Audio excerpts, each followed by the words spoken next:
అందరికీ good morning అండి. మనకు ఇంటర్‌లింక్ నెట్‌వర్క్‌లో సెక్యూరిటీ గ్రూప్‌ను క్రియేట్ చేసుకోవడం ఎలాగని జెప్పేసి అడిగారు. అయితే అంటే ఎలా ఉంటది అంటే, ఆల్రెడీ చాలా మందికి తెలుసు. తెలియని వాళ్ళు ఎవరైనా సరే ఒకసారి ఈ వీడియో చూసి దాని పరంగా సెక్యూరిటీ గ్రూప్‌ననేది క్రియేట్ చేసుకోవచ్చు. ఎలాగంటే ఇలాగ డాష్‌బోర్డ్ మనకు కనిపిస్తది. కనిపించిన తర్వాత మనం ఏం చేయాలంటే ఇక్కడ ఫు ఏదైతే ఉందో దీని మీద టచ్ చేయాలి. ఇలా టచ్ చేస్తే మనకేమవుతదంటే ఇలా ఓపెన్ అవుతది. ఇలా ఓపెన్ అయిన తర్వాత సెక్యూరిటీ గ్రూప్‌ని క్రియేట్ చేసుకునే ఆప్షన్ అనేది ఇక్కడ కనబడతది మనకు. కనపడిన తర్వాత మళ్ళీ ఏం చేయాలి అంటే, ఇక్కడ ప్లస్ గుర్తు ఏదైతే ఉందో, ఇక్కడ ప్లస్ గుర్తు ఏదైతే ఉందో, ఆ ప్లస్ గుర్తు మీద టచ్ చేయాలి.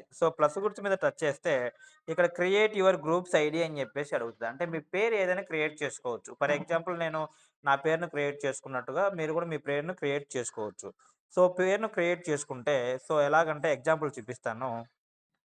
ఇలాగ పేరుని క్రియేట్ చేసుకోవచ్చు. ఎగ్జాంపుల్ నేను చూపిస్తాను ఎలాగంటే, సో, ఇలా ప్లస్ గుర్తు ఏదైతే ఉందో దాన్ని టచ్ చేస్తే మనకేమైతదంటే ఈ విధంగా క్రియేట్ అవుతది. ఫర్ ఎగ్జాంపుల్‌గా నేను ఏదో ఒక పేరు మనకు నచ్చిన పేరు ఏదో ఒకటి ఆహ్, క్రియేట్ చేసుకుందాం. ఫర్ ఎగ్జాంపుల్‌గా దుర్గా అని క్రియేట్ చేస్తా. సేవ్ అని కొడతా. సేవ్ అని కొడితే ఇక్కడ ఏమవుతుంది this group ID is already in use. ఈ పేరుతో వేరే వాళ్ళు గ్రూప్ ఐడీని క్రియేట్ చేసుకున్నారు. కాబట్టి మనం ఏం చేస్తాం అది తీసేసి ఏదో ఒకటి ఫర్ ఎగ్జాంపుల్ నా మొబైల్ నంబర్ 7989174824 అని నంబర్ కొట్టామనుకో అది తీసుకోదు. ఎందుకంటే నంబర్ తీసుకోదు. ఓన్లీ పేరు మాత్రమే తీసుకుంటది కాబట్టి ఏదో ఒకటి ప్రసాద్ అని చెప్పేసి ఇలా టచ్ చేస్తే సేవ్ అని నొక్కితే ఈ పేరుతో కూడా ఉంది. ఇలాగ ఏదైతే పేరు లేకుండా ఉంటదో ఆ పేరు లేకుండా ఉండేటువంటి ఐడీని మనం క్రియేట్ జేసుకోవచ్చు. ఇప్పుడేమైపోయింది, ప్రసాద్ దుర్గా అనేటువంటి పేరుతోటి క్రియేట్ అయింది. ఇలా క్రియేట్ అవుతది. ఇలా క్రియేట్ అయిన తర్వాత ఇక్కడ ఫస్ట్ మనం ఉంటాం. నెక్స్టు వేరే వాళ్ళని రిఫర్ చేయాలంటే ఇక్కడ యాడ్ మెంబర్ అనే ప్లేస్ ఏదైతే ఉందో, ఆ ప్లేస్‌లో టచ్ చేయాలి. యాడ్ మెంబర్ అనేటువంటి ప్లేస్ ఇక్కడ, ఇక్కడ ఇలా టచ్ చేస్తే ఇలా కిందకెళ్తే మొత్తం టోటల్‌గా 4 మెంబర్స్ మనం కాకుండా 4 మెంబర్స్‌ని యాడ్ చేసుకోవచ్చు. ఫర్ ఎగ్జాంపుల్‌గా ఇక్కడ టచ్ చేస్తే ప్లస్ గుర్తు మీద ఇక్కడ దీని మీద టచ్ చేస్తే ఎవరినైతే మీరు ఇన్వైట్ చేయాలనుకుంటున్నారో వాళ్ళ యొక్క కోడ్ అంటే ఇంటర్‌లింక్ ఐడీ నంబర్ తెలిసి ఉండాలి. ఫర్ ఎగ్జాంపుల్‌గా నేను ఏదో ఒక నంబర్ ఎంటర్ చేశాను. ఎంటర్ చేసి టచ్ చేస్తే అది వచ్చేసి ఇక్కడ గ్రూప్‌లో యాడ్ అవుతది. వాళ్ళకు మనం ఏం చేస్తామంటే కోడొస్తది. ఆ కోడ్‌ని మనం షేర్ చేస్తే, ఆ కోడ్ ద్వారా వాళ్ళు ఎంటర్ చేసినట్లయితే ఇంటర్‌లింక్ నెట్‌వర్క్‌లో ఈ గ్రూప్‌లోకి యాడ్ అవ్వడం జరుగుతది. ఈ విధంగా మనం ఎవరినైతే యాడ్ చేసుకోవాలనుకుంటున్నామో అలాగా 5 మెంబర్స్‌ని యాడ్ చేసుకోవాలి.